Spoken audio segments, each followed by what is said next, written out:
This is the Ask Faleskini podcast, where the modern economy is discussed from a skeptic's perspective. Mr. Faleskini helps you distinguish what is sustainable in our economy and what isn't. Not everything that glitters is gold, and not all mud is dirty.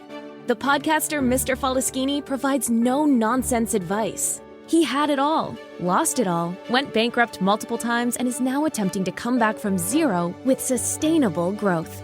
There are numerous coaches and preachers on the internet that preach about positive thinking and how life is all roses if you just care to see it that way. Well, Mr. Faleskini is definitely not one of them. We recommend you ask Faleskini to keep it real. He discusses the darker side of the current economic reality, the side that's more important for your personal and business finance. His first intention is to help you keep what you already have. Not to be a complete party pooper, Mr. Faleskini will also hint at the earning opportunities in the economy today. In order to please the almighty algorithm, please like, share, and subscribe. And now it's time to start taking notes. The mic goes to the podcaster, the one and only Mr. Faleskini. Welcome to Ask Faleskini podcast. I'm proud to present Jeremy Britton, our first guest from Brisbane, Australia. Just under 10% of our listeners are from Australia. I imagine that business is done very similarly all over the world. However, I'm certain Australians do some things differently. Let me start by reading Jeremy's LinkedIn description. Many people wish to make a fortune without realizing that fortune does not just mean money. Your fortune also refers to destiny or lifestyle. Similarly, the words rich and wealth can refer not only to money, but can refer to qualities of health, happiness, and relationship. Don't be so busy making money that you forget to create your healthy, happy, and rewarding life. Jeremy, please share your life story with our listeners. Let us know how you became so successful and how you managed to stay grounded despite the success. The answer to both questions is by making lots of mistakes, Peter. I didn't have a magic wand. I didn't have a multi-million-dollar mentor who, or rich parents or anything like that who handed me everything. I made a lot of mistakes, and I learned from those mistakes. And I stay humble by remembering, no matter where I am or what I'm doing today, that I've been homeless a couple of times. I've been almost bankrupt a couple of times, and I've thankfully learned from those experiences. But as we've seen, particularly in the stock market and the crypto markets in the last 12 months, that one false step and you can ruin, one false step and you can lose your empire and that sort of stuff. There's plenty of stories of people who just made one bad decision and whether in their personal life or their professional life, and lost everything. So it's a long, hard walk up, and it's a very quick ride down if you don't actually keep a handle on things. And I've made lots of mistakes in business. My first business that I launched when I was 19, that went broke after 6 months because I literally didn't know what I was doing. I thought I was clever at school, but the things they teach you in school don't necessarily translate into the real world. And many people can remember, learning algebra and geography and things at school, and I don't know, I can't even remember the sines and the cosines and the tangents and things like that. But then when you get out into the real world, you go, I don't know how to balance a checkbook. I don't know how to start a business. I don't know how to prepare my taxes. I don't know anything about the stock market or the property market or the bond market. So these things you either have to find a really good mentor or you learn by trial and error. And at first I learned by trial and error. As I say, went broke after 6 months. Moved into my parents' garage, started waiting tables at night and saving up my money, and then found another business opportunity. And I launched another business when I was 21, 22. And that business failed after 18 months because I didn't have the proper insurances. So when my business partner got sick and spent a few months in hospital, I was reduced to running the business by myself, which was very challenging. And I didn't know. I knew about having property insurance and car insurance and that sort of stuff, but I didn't know there was an insurance that you have if a key person in the business gets sick and can't go to work. You've actually got an insurance to hire a manager or something like that. So after my second business failure, my parents, who are not business owners, they're both employees, They said, obviously, you're very bad at business. Both of your businesses have gone broke. You should go and get a university degree and you should go and get a job working for someone else. And I looked at my dad and said, okay, the first one went broke in 6 months. Second one went broke in 18 months. I think I've actually gotten 3 times better than what I was. It's a 300% improvement. And so I said, I'll start another business and maybe I can, get 2 years, 3 years, 5 years out of this one. And at that stage, I hired a business coach because I got sick of making my own mistakes. And I could learn from other people's mistakes. And obviously, a coach or a consultant, as you know, they're talking to 10 or 20 people from different businesses, and they see patterns. And they can say, oh, you've got a blockage here. You forgot to ask about this. And it doesn't matter whether your business is a winery or a financial business or a retail business or whatever it is. There's similar things. You've got suppliers, you've got stock, you've got goods or services, and you need to market yourself. So I learned, I had a business mentor and then had a successful business, and then started another business and started another business. And things went on from there. One of my businesses I borrowed $5,000 on the credit card, started a business up. And a few years later, someone actually offered me 6 figures for that business. And I went, I really like this business, but that's a lot of money. So I'll take the money, retire from that business, but then I can easily go and start another business, because everybody can have an idea. You just got to be able to know the way to bring that idea to market, and obviously not make the mistakes that I made or learn from the mistakes of other people. How do you feel about, you started 2 businesses, and you said the first one lasted for 6 months and the second one 18 months. So all combined, that's 2 years. Yeah. Would you say that these 2 years were much better spent if you would be partying at college at this time? I think my parents are both school teachers, and obviously I went to good schools and learned all the best education. But I did do a brief stint at university. I did like 12 or 18 months at university while I was waiting tables and things like that. But I was learning from people who had learned from books. And it's like, if you want to learn how to ride a bicycle or how to cross-country ski, you can sit down, you can read 30 books on it, 100 books, doesn't matter. You're not going to learn the same as if someone actually gets out there with you and teaches you and holds the back of your bicycle or pushes you down the hill and tells you which way to lean and that sort of stuff.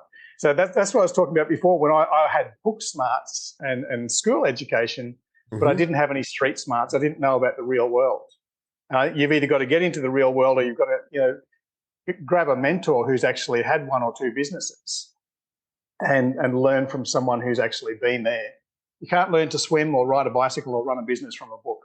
Sorry. I agree 100% with you. I have another question. There's a lot of movement. You said you started even 13 startups. I personally believe that startups as something that influences economy are overrated. However, I also believe that the only viable way to learn business, or the easiest way to learn about business, is just to start a startup. What do you think about it? Absolutely. It's learned by doing. I mean, again, you can't learn to swim from reading a book. You learn to swim from actually being in the water and feeling it. But it's good to have a swim instructor. It's good to have someone with a net who can pull you out if you get into trouble. So, and when I first started my business, I didn't have that. I just thought, I'm very clever. I can do this stuff. But I really couldn't. It doesn't matter how good you are at riding a bicycle. It's not the same as driving a car or swimming or paddling a canoe or whatever. So being that I was clever at school, because my parents are school teachers and they could tutor me, doesn't mean I was going to be good in business. So I needed to get a good coach, a good mentor, and learn from those who had actually gone before me, and they'd either learn from others who made the mistakes or they'd made the mistakes themselves. I also had huge problem with mentors in the beginning. Not that there would not be available, but I didn't understand why I need them. I was under the impression that I can do it on my own, that I know everything. I did not know what I'm missing out, and where I don't understand things. And because coming from mathematical background, everything, I know all the variables. And I only The arrogance of youth, mate. excuse me.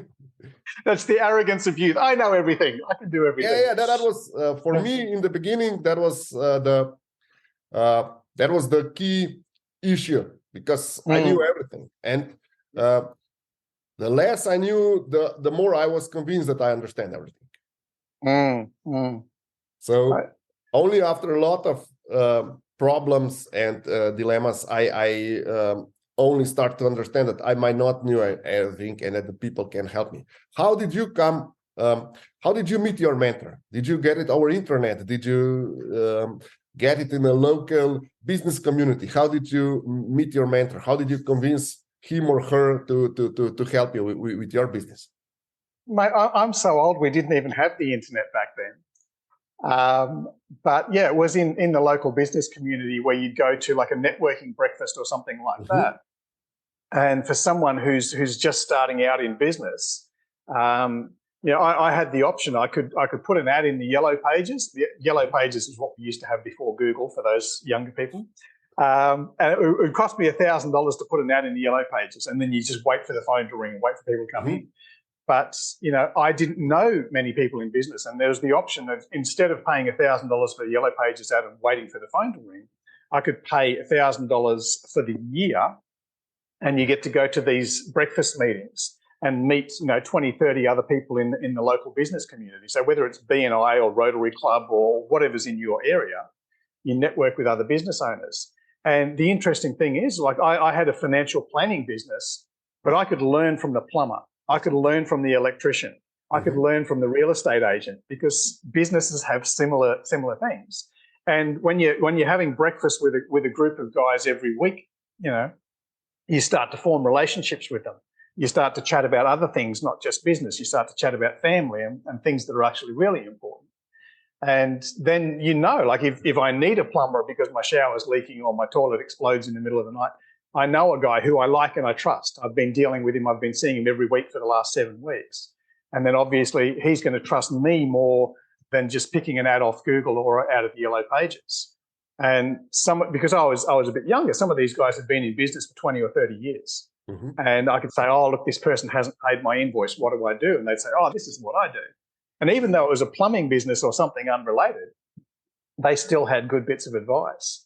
And you just sort of gravitate towards the people who help you the most, and hopefully you can help them as well. So do you believe that your income is basically an average of the 5 people that you hang up with? I've heard that a lot. I haven't done the homework, but I imagine it's probably true to a degree. Yeah. And also, have you calculated how much, because the coaching, there's some expenses usually with the coach. How much so what's the return on investment on a coach? Did you ever calculate this? Well, the coach that I first took on, he said he was going to make me 3 times as much money as what I spent on him. And I thought, well, that's pretty good. If we get to the end of the year, and I can't even remember what I paid this guy, it might have been $10,000 for the year or something like that. It was supposed to add an extra bit to my business. But in those years when I had a coach working with me, I think the first year I doubled my income. And then the second year I doubled it again, and the third year I doubled it again. And I went, okay, this is pretty good. Sometimes you make 20 times your investment if you've got a good person, a coach or a consultant working with you. Okay. So as far as coaching is concerned, because you're also the coach, my biggest frustration in coaching is so-called good advice that my client just can't take. Okay, let's say I propose him, you should insure this business or something like that, and they just don't do it. They said, oh, no, I don't need to, I know the guy, and then they fail. How do you deal with this frustration if the client does not does not utilize your advice? How do you deal with that? Yeah, I mean, you don't take it personally, because you imagine, like, if you're a personal trainer at the gym, and let's face it, the human body hasn't changed for thousands of years. It's pretty well the same thing. If you want to get big, you got to lift more heavy things. And if you want to get smaller, you got to eat less and do more activity. So the personal trainer is pretty well, obviously it's tailored to each person depending on how old they are and that sort of stuff. Not everybody wants to be Arnold Schwarzenegger. Not everybody wants to be Miss Universe. But for those who do, they listen and they take the advice of the personal trainer, but some people don't. Some people join the gym and they don't even go to the gym. And the gym doesn't take it personally. I mean, after I sold one of my businesses, when that guy made me a six-figure offer, and I was like, hey, yeah, I basically retired then. I said, okay, look, I don't want to do business anymore. I'm just going to go and live in Bali for a couple of years. And I had people contacting me and saying, how did you sell your business? Well, what do you mean? You just put an ad on the internet and people buy things. Like you sell a car, you sell a house, you sell whatever. But most of the people who were contacting me, no one wanted to buy their business because they didn't have any systems and procedures in place. So, if you started a business and you're the mechanic who's fixing all the cars and no one else knows how to fix the cars, no one's going to buy that business from you. But because I had systems and procedures in my business, other people could actually take it over very, very quickly. So I got to sell my business and other people contacted me and saying, how did you do that? How did you do that? So I started this little coaching practice informally. And when people asked me, I would tell them and then they'd go away and they'd do it or they'd not do it.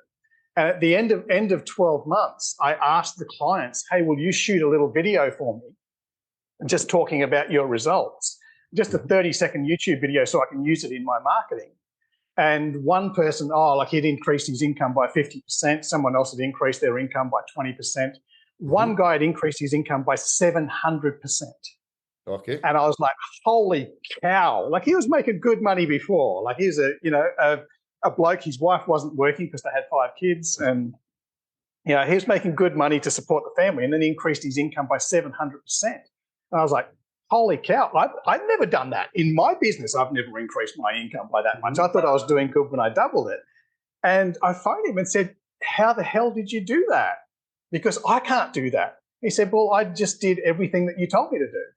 And I went, but how come other people didn't do it? And he said, because they didn't do all the things. Like you told me 12 things, I did all 12 things. And the other people, you told them 12 things, they did 8 things or they did 6 things. And I said, well, how come you did all the 12 things? He said, because I was paying you for the advice and I'd be an idiot if I was paying for the advice and I didn't take the advice. And I just went, okay. Like if you're paying the personal trainer and they say do 10 push-ups and you only do 5, that's pretty silly. This guy just took it to the extreme and using my methods, he had much better results than I did or any of my other clients because he just did it absolutely to the letter. Okay, well, I can't take that personally. Some people run with it, some people don't. Would you agree with the statement that those who pay attention? Yes, absolutely. And I've done that because I didn't need the money when I was coaching people, and I'd take a lot of people on and say, I'm going to help you out because you're new in business or because you can't afford it or you've just gone through a divorce or whatever. And I would just help them out and I'd say, do this, do this, do this. And I'd see them the next month and they hadn't done it. Okay. And I think because they got the advice for free, they didn't value it. If you charged them $100, they would go and do it. Yeah, definitely. I have similar experience. I always charge at least a minimum fee, but there needs to be money transactions so that they understand that they're purchasing it, that it's not something that they can Google for free. Yeah. When I was living in Bali, I had one of my clients who was going through some hard times and really didn't have enough money. I said, look, I'm going to charge you $100 a week, and she's like, I can't afford that. And I said, well, how about $100 a month, just so there's something there? And she's like, I can't afford that.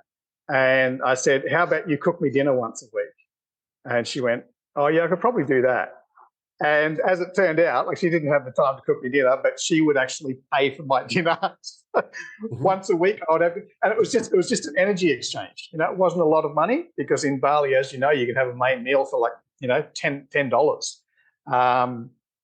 and even less than that. But because there was an energy exchange, she valued what she was giving out, she valued what she got back, and her business has dramatically increased since then. So, let's stay with the energy exchange. My biggest concern as a coach is that people would like to just make everything automatic and outsource everything to bots. What do you think? Will artificial intelligence ever be able to substitute the coach that does it in person? I think artificial intelligence, like computers can do something very, very fast. If you ask it to add up numbers, it can do it multiple times faster than a human being can do it. But it doesn't understand. It doesn't comprehend that the figures need to be this or that or something else. And so it's the old thing, garbage in, garbage out. If you have one of the numbers where you've forgotten a decimal point, it's going to throw everything out on your spreadsheet. And I think, even I've seen in the last week that there's someone, I believe it's in Europe, where someone's actually defending themselves in court, but they're using the AI chatbot. Yeah. Because the AI chatbot can read through every single precedent of every legal case and can tell you what the outcome was. But it doesn't know whether it's right. It doesn't know whether it's wrong. It can't examine the ethical impact or the environmental impact of what actually happened. It can just tell you what happened. So I think, in some sort of minor things, yeah, absolutely. Like you get a robot vacuum cleaner to clean your floors, or a robot to turn off the lights in your house and that sort of stuff. But even the AI, because it's drawing its information from the internet, there's people who publish things on the internet that are actually wrong. There's people who publish things on the internet that are racist or biased or have some sort of other agenda. And the computer won't understand that because it doesn't have its own internal moral compass.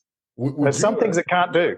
Would you agree with my statement? I made an article on this, that artificial intelligence, it's easy. However, artificial wisdom probably will never exist. Oh, yeah.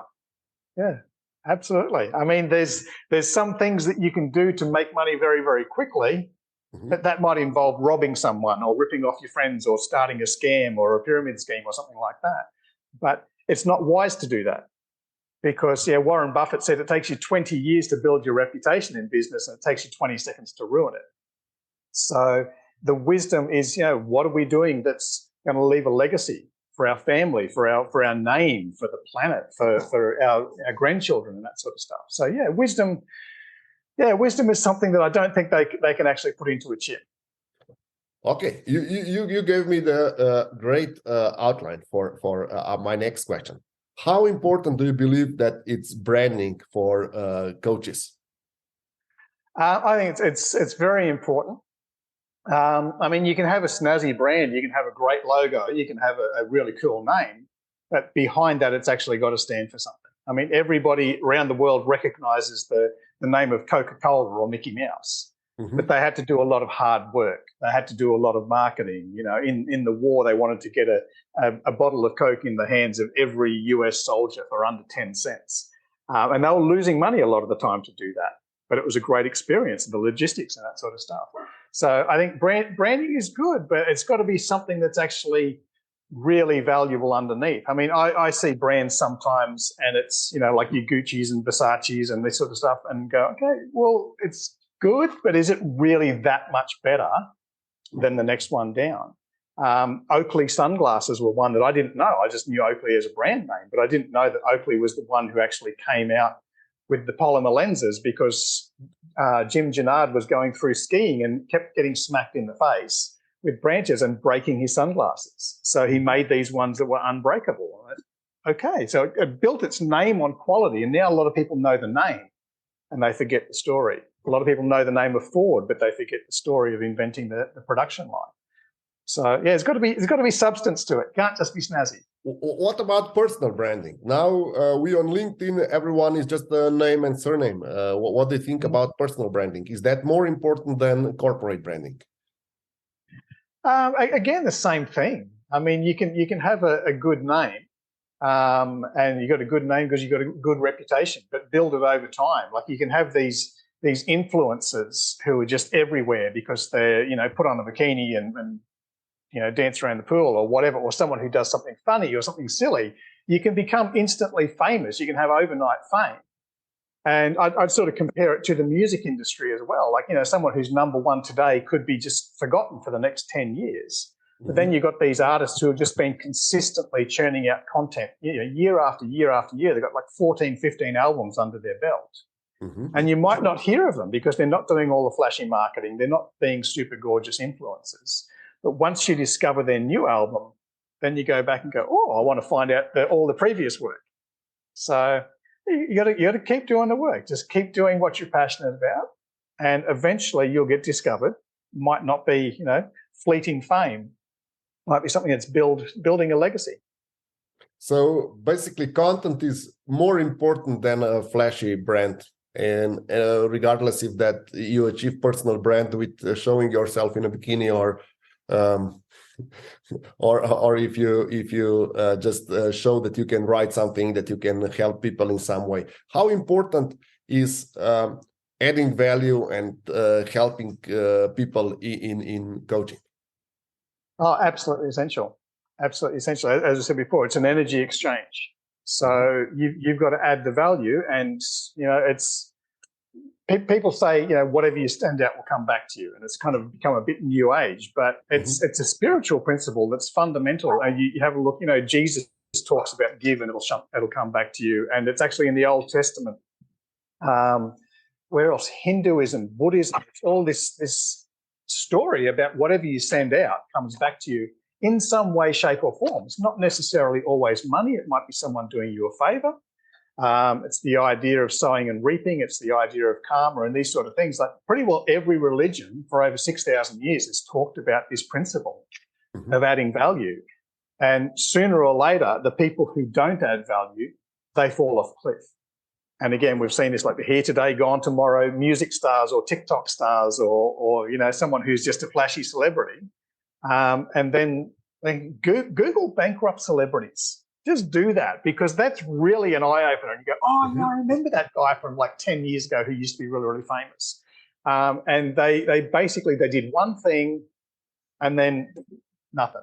MC Hammer, he famously had gold gates across the front of his driveway, and he had a gold urinal so he could pee into gold. Like, dude had 1 or 2 hit songs and then did nothing, and then went spectacularly bankrupt, and now he's working for a living. So there's plenty of people who have failed because they didn't add consistent value. And again, it doesn't need to be.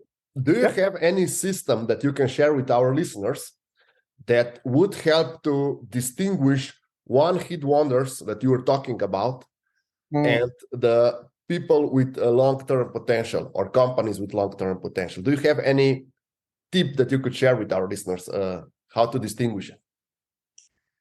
I think really, Peter, you got to do something that you really, really love, because it's easy enough to do something for the money. If I said I'd give you $10,000 if you did a TikTok dance, you probably might be able to do a TikTok dance.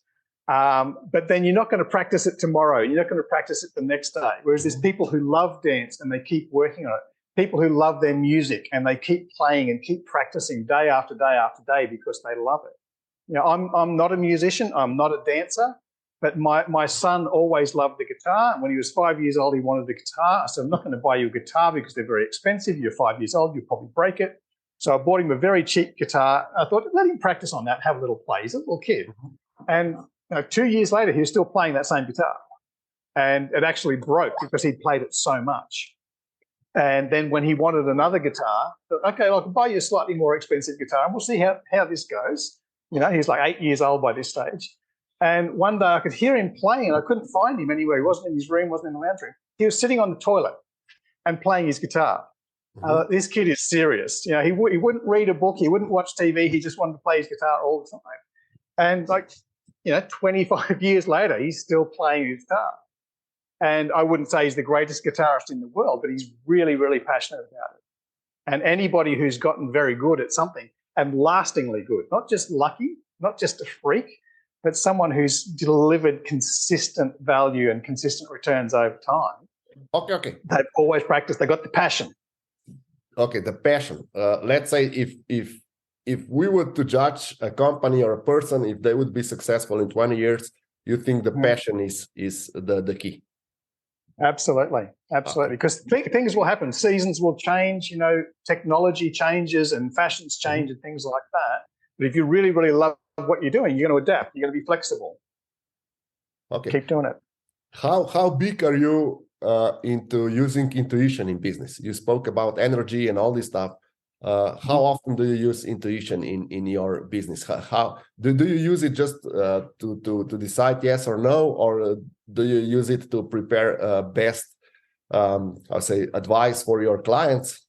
How do you utilize it? I use it a lot more than what I used to do. When I was in my 20s and I was just focused on, how can I make the maximum amount of money in the shortest space of time, because I was young and I was silly. And I didn't listen to my body. I didn't listen to my intuition. And there were some things where I might have made a mistake, or I made a lot of money, but the money didn't last and it was gone 6 months later. So, having gone through poor health because I was working too much, I've started to listen to my body more, because I used to get sick and I'd still go to work. And I'd have a sprain or a strain or a sore neck or something, and I'd still go to work because I need to make the money, And eventually the body's just like, no, you got to take a break and I'm going to make you. So you start to listen to the body. And sometimes, because I'm passionate about what I do, sometimes I'll spend like 4 or 5 hours straight in front of the computer. And then my eyes will start to go and I think, oh, maybe I need to just take a walk around the block rather than staring at a screen. And you take a walk around the block and the brain relaxes and you start to feel part of nature and you start to feel part of your body again. And then you have these great thoughts and inspirational thoughts. Like a lot of people talk about the inspirational thought they had while they were in the toilet or while they were in the shower. No one ever has a great thought while they're sitting at their desk working on a spreadsheet. You need to get out and about, away from where you are. And that's where the inspiration, that's where the intuition kicks in, when you're just in your body and you're not thinking about anything. So I've been meditating every day for 12, 13 years now. And that's a really important thing. Like I'll take time out from my day to meditate, no matter what I'm doing, where I am, traveling, whatever, because it's really important to give the brain a break. Turning it off and turning it back on again, it just works better. Do you use like third-party meditation that with a voice in the background, or you just go and cut it completely off in silence and just get rid of all your thoughts that are trying to get into your head while you're doing meditation? How do you go about it? Most of the time now, probably 90% of the time now, I do it in silence. But when I was first learning, I needed the voice, because otherwise I'd be thinking about stuff, I'd be getting distracted. There's a course called Vipassana that runs in around about 80 countries around the world. And you can go and do a free course, like free food, free accommodation, free course material. 10 days, literally change your life. And you've got someone guiding you through it. You've got a group of people who are all there, for the same purpose, to try and calm down their mind, control their emotions, develop their intuition, and get some inner peace. And then once you've got that, you can then decide, oh, I want to do chant meditation, or I want to do, sitting in yoga pose meditation, or I want to do silent meditation. I've got clients who do walking meditation or swimming. I swim laps in the pool, and there's no thoughts going through the head. So each to their own. I don't care. It's like, you can do waltzes or you can do hip hop dance, whatever. If you like dancing, just try them all. And I've tried a lot of different meditations. And as I say, 90% of the time I'll use silent now. But when I first started, it was always spoken. And sometimes now, for a specific purpose, I will use a spoken meditation as well. Oh, great. I would like to ask you about your principle, how you got from 75 hours work week to 24 hours work week. I read about it that you managed to do that. Could you please share that with our listeners, how you managed to do it and how they should go about it? Probably I would recommend you don't go about it the same way that I went about it, because I alluded to the fact before that I would continue to go to work, and I had a health scare. I was working like 75, 76 hours a week. And, I had a flu. I'd go to work and, I had different things go wrong with my body and stresses and strains. I would just continue to go to work because I was stuck in the mindset that I'd inherited from my parents and my school teachers. The more you work, the more money you make. And that is true if you're an employee. If you're an employee getting paid by the hour, the more hours you sit behind the desk or the more hours you're swinging a hammer, the more money you make. But it's not necessarily true for an entrepreneur. And I didn't understand that. So I was working as many hours as I possibly could. I was making a lot of money. I actually had a stress-related heart attack when I was 33 years old. And that's when you sort of go, oh, maybe I shouldn't have been going to work when I was sick. Maybe I shouldn't have ignored all these warnings of my body. And having undergone heart surgery, and then the surgeon comes around and says to you, listen, kid, you got to change your life, because most people who have a heart attack, they have a second one within 12 months. And usually the second one is fatal. And the surgeon said to me, you got to change your life. And I said, well, what do I change? And he said, like, I'm not a life coach, dude. I'm a surgeon. I don't know what you should change, but you need to change something.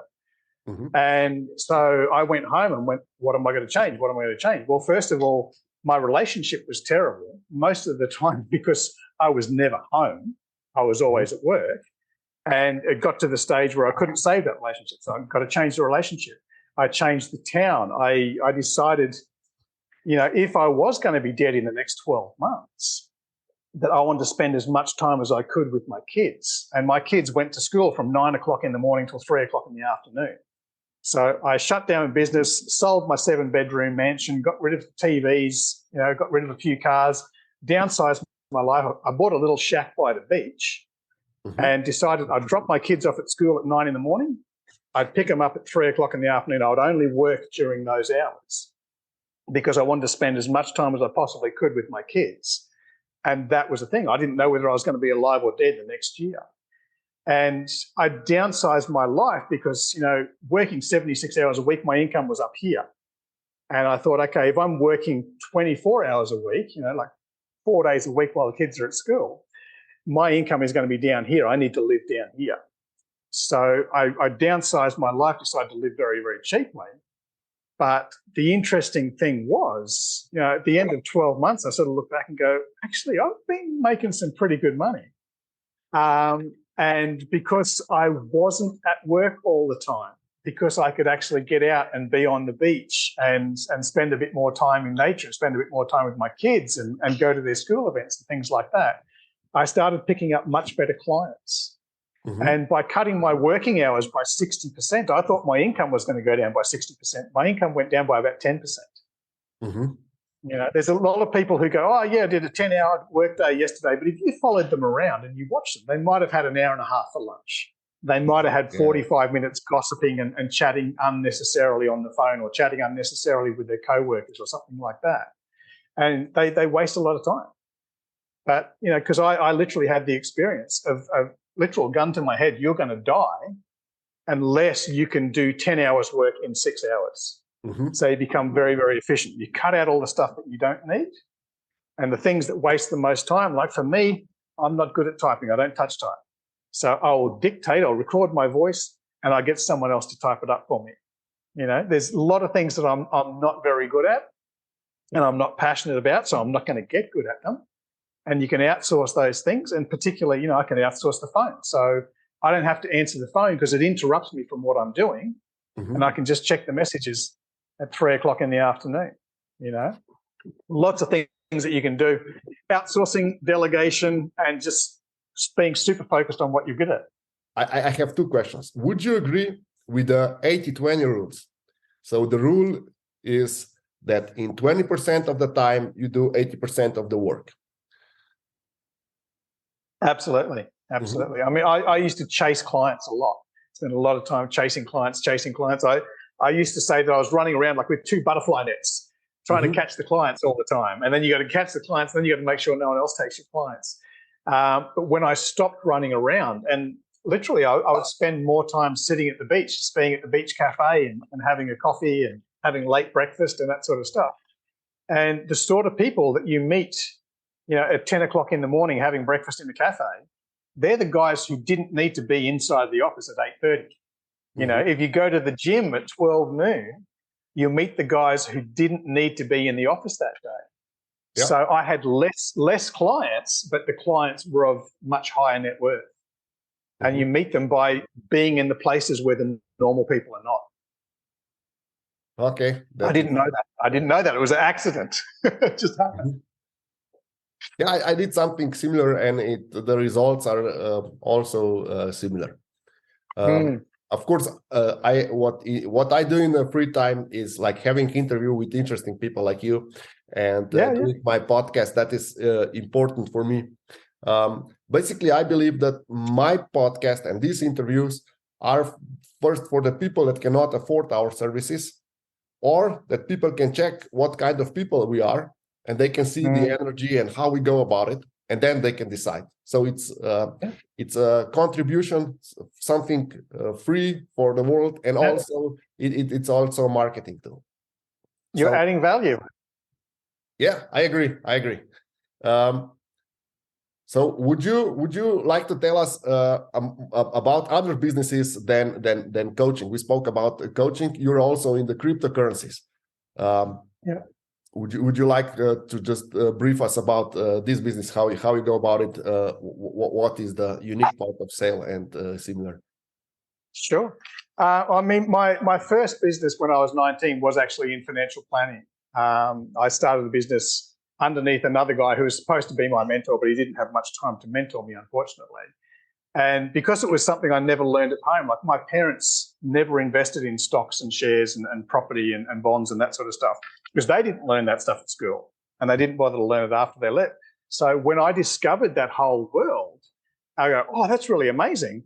I wanted to learn as much as I could. I wanted to understand what they were talking about on the news when they give the economic updates. And I would learn it, and then I would teach other people. Oh, I learned this amazing thing today. You're never going to believe what this acronym stands for. And after that, that business failed, and I started another business, and another one, and I ended up with six financial planning businesses. And then after I sold the last financial planning business, when I cleared off to Bali for a couple of years, and when I'm out of that, I'm just going to take a rest. And someone introduced me to cryptocurrency, and I sort of looked at it and went, oh, this is kind of like a little tiny stock market. Bitcoin might be the gold markets, and Ethereum might be the silver markets or the oil markets, and these other ones are like stocks and shares that they talk about, the All Ords or the Dow Jones or the Nikkei Dow or whatever. And you can look at these companies and see what they did, and some people were making a lot of money out of it, but a lot of the time it was luck. And I found by doing the research, I could actually make more money than the average person, because I was used to researching stocks. So researching crypto was pretty easy for me. And then I was making more money than the average person because I was following the science rather than just dumb luck. And then other people said, oh, can you show me how to do that? I said, sure. It's like 4 steps, takes you 5 minutes, easy as. And I showed a few people, but some of the people were lawyers, some of the people were doctors, some of the people were financial planners. And they go, oh, that's really good, but I don't have time to do that. Because sure, it only takes 5 minutes, but I've got to have that 5 minutes multiple times a day. And I go, okay. And so it was actually one of the clients who was a financial planner who I used to work with many, many years ago. And he said, well, you do it for me. And I'm like, oh. Like I do it for my mum, I do it for my dad, I do it for my partner. But doing it for a friend is different, different to family. And I'd feel very bad if I took my friend's money and accidentally lost it because I didn't do the research the right way. And he kept badgering me. And so said, okay, the only way I would actually look after your money is if we had a proper legal structure, like a mutual fund. Most people are familiar with BlackRock, Fidelity, Vanguard, these kind of stuff. You put in your money, someone else puts in their money, and the fund manager buys a whole bunch of different stocks and shares, and then actually runs it for you. So we decided to do that. There was no mutual funds for cryptocurrency when we started back in 2016. We were the first one in the world to do a crypto mutual fund. And we had to find out how to do it because no one had ever done it before. And we ran it on a small scale. There was only 6 or 8 of us in the first fund. And we said, we'll run it for a while. We'll run it for a year or 2. If it goes well, we'll tell other people. If it doesn't go well, we'll just not tell anybody. And we managed to outperform Bitcoin every year for 2 years. And then the next year, and the next year, and the next year. So now we've outperformed Bitcoin for 7 years in a row. And people go, oh my God, how do you do that? It's like, it's pretty easy. It's just diversification. When consumer staples go down, maybe the bond market goes up. When airline stocks go down, groceries go up. It's just the idea of having your eggs in different baskets, but we're doing it with crypto instead of with stocks. Okay, great. So you're adding value again. It's not just crypto exchange or something like that. You're helping your clients get the best out with. Basically, they are outsourcing it to you, if I understand correctly. Yeah, absolutely. For the people who don't have time, because they'd rather be spending time with their family or spending time at work or whatever they're doing. But the funny thing is, we started off by teaching people, and we've still got the website where we actually teach you how to do it. So if you want to do what I do, running the $1 billion hedge fund, you can do it yourself. And we allow people to do that. And we continue to update that website every like 2 or 3 weeks with, this is what we're doing. This is how we chose this one. This is how you can do it. So for people who do have the time and they want to learn, they can go and do it. I mean, when I was 19 years old, I read the car manual and I changed my own oil and I checked my own spark plugs and I adjusted the timing chain because I had no money, but also I had plenty of free time when I was 19. But, you know, I'm a little bit older than that now and I've got more things to be concerned with. So even though I know how to do it, I don't want to do it. And it's quicker for the mechanic to do it than it is for me to do it. He'll take 20 minutes, it'll take me an hour and a half. So again, outsourcing the stuff when it's better value there, and it's better value for me to save an hour of my time and go and do something productive. But we actually teach people how to do it for free. We give away the secrets. We teach you, here's the ingredients of the cake, but if you don't have time to bake it, then we'll bake it for you. Yeah, great. I would like to wrap up with one more question, if you agree. Would you agree that there are only 3 things for business people to consider if they want to have more time? One is automatization, the second one is optimization, and the third one is outsourcing. Okay. Automation. I think there's a lot of things that can be done. You know, I mean, even booking this appointment today, you know, we click on, it opens in your time zone and my time zone, so you don't have to be calling, are you free at this time? Automation is very good up to a point, obviously, with artificial intelligence. Delegation, I'm absolutely a big one for delegation. That's something that I had to learn because I didn't know how to do it, and getting other people to do things that they are better at or faster at or cheaper at. So like right now, while we're having this interview, I've got someone in Fiji who's answering the phone for me. I've got someone in India who's working on the website. I've got someone in Bali who's checking the records from our cryptos from 2017 to see if they can find the thing that I couldn't find when I went looking for it this morning. So, and all of those people, they work from home, they love their life, you know, they get paid in their local currency, they can get paid in cryptocurrency. And I've got more time to spend with you and add value with you because I think that's a better use of my time right now rather than going digging back through the spreadsheets. So optimization, I guess, I'm not sure how you do that, coaching or lots of practice, but definitely the outsourcing, you know, delegation, automation, absolutely a fan of those ones. Thank you very much for all the insights and all the let's say, hands-on advices and sharing your experience to our audience. I will share all your details and how they can approach your business or get in touch with you in the description. And thank you again. Fantastic. Thanks, Peter. Thanks for having me on the show. Yeah. Thank you, Mr. Faleskini, for this outstanding podcast. And thank you for listening to the Ask Faleskini podcast until the end. Mr. Faleskini would love to hear your feedback in the comments. And don't forget, if you want to know, ask Faleskini or listen to the Ask Faleskini podcast. In order to please the almighty algorithm, please don't forget to like, share, and subscribe.